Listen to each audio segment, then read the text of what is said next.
Praise Lord. 2 Corinthians chapter 12 verse 10. నేనెప్పుడు బలహీనంగా ఉన్నానో అప్పుడు బలవంతుని గనుక క్రీస్తు కోసం దుర్బలతలు, నిందలు, కష్టదశలు, హింసలు, బాధలు అనే వాటిలో ఇష్టపూర్వకంగా ఆనందిస్తాను.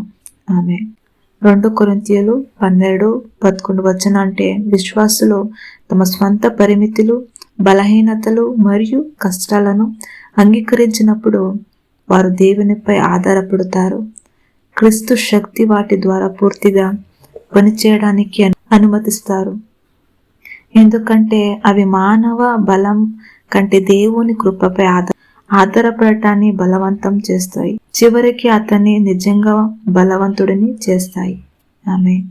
బలహీనత యొక్క ఉద్దేశం.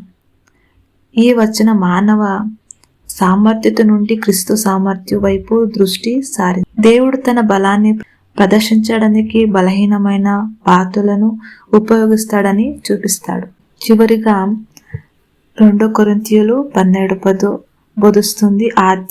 ఆధ్యాత్మిక పరిపక్వత అంటే పరిమితులను అంగీకరించడం మరియు దేవునిపై నమ్మకం ఉంచడం, సహించడాన్ని బలాన్ని అందించు అతని రాడికల్ శక్తి అయింది. ఆమేన్.